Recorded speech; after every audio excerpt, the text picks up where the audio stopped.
حوتی مانگ زەماوەند بکەن.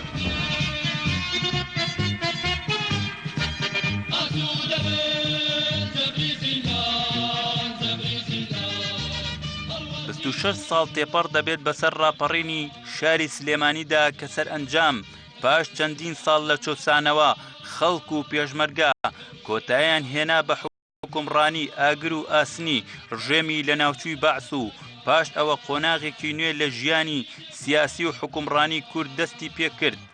بەڵام لەسەر و بەندی یادی ڕاپەڕیندا بەشداربووانی ڕاپەڕینەکە و هاوڵاتیانی شاری سلێمانی دەڵێن دەکرا بە شێوەیەکی باشتر ڕێز لە دەستکەوتەکانی ئەو ڕاپەڕینە بگیرایە و هەنگاوی زیاتر بۆ یەکڕێزی نێوماڵی کوردی بنرایە.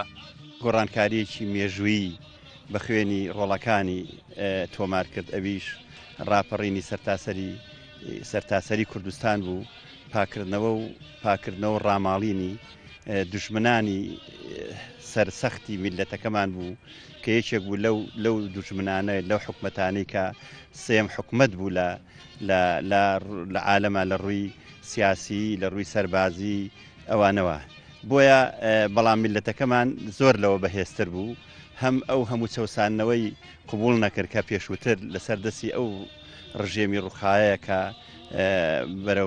ئاراستەمان کرابوو، هەم هەوڵیدا جارێکی تر قەرەبووی خەبات و تێکۆشانی خۆی بکاتەوە، ئەویش بە دروستبوونی ڕاپەڕین. دیارە لە هەڵومەرجێکی وەها ڕاپەڕین ڕەخساکە هەموو جەماوەری کوردستان لەگەڵ ئەو ڕاپەڕینەدا بوو بە هەموو حیزبە سیاسەکان و بە تایبەتی یەکێتی نیشتیمانی کوردستان. ئەو کاتە ئێمە کە لە شاغ بووین ئامادەکاریکی باش کرا لەسەر چۆنێتی خۆدابەزین و لە ڕووی ئیعلامی و بانگەشەیەکی باشی بۆ کرا تاکو جەماوەری میلەتەکەمان بەشداری بکەن لەو ڕاپەڕینە مەزنەدا. خۆشبەختانە هەموو هاوکاری هێزەکانی پێشمەرگەی کوردستان بوون.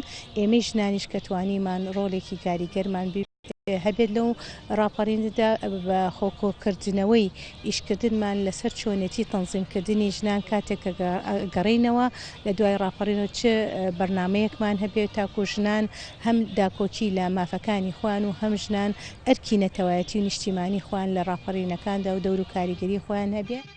ناکۆکی نێوان لایەنە سیاسیەکان و ئەو ڕۆژەی کە ئێستا هەرێمی کوردستانی پێدا تێپەڕ دەبێت بەشداربووانی ڕاپەڕینەکەی بەهاری ساڵی 1990 نیگەران کردووە و داوا دەکەن ئەم یادە بکرێتە دەرفەتێک بۆ یەکڕێزی نێوماڵی کوردی و کۆتایهێنان بە هەموو ئەو کێشە و ناکۆکیانەی کە خەریکە دەستکەوتەکانی ڕاپەڕین دەخاتە بەردەم مەترسیەکی ڕاستەقینەوە. پیرۆزبایی لە خۆمان و لە پێشمەرگە قارەمانەکان و لە خەڵکەکەین کە بەڕاستی ڕاپەڕین وەرچەرخانێکی گەورە بوو لە مێژووی گەلەکەمانە کە ئیستە بەرهەمەکەی هاتوۆتە پێش. هیوادارین خەڵک بە تەواوەتی لە بەرهەمی ڕاپەڕین بەحەزێتەوانێ کە حیزبەکانیش بێنە سەر مێزی گفتوگۆ و ڕێککەوتنێکی باش کە خەڵک بەرەو ئاشتی و ئارامی و خۆشگوزەرانێکی زیاتر بڕات. ئەوانەی کە لە شارا بووین و شانە چەکدارەکان بووین هەمومان ئاگادار کرابووینەوە کە لە حوتی سیا زەماوەند بکرێ. زەماوانەکە چی بوو؟ یعنی ئیزگەی دەنگی گەلی کوردستان بە جەفرە شوێنەکانی بۆ دیاریەکەیت و دەست بەکار بوون و ئێمە شەکەیتەوە لاتان.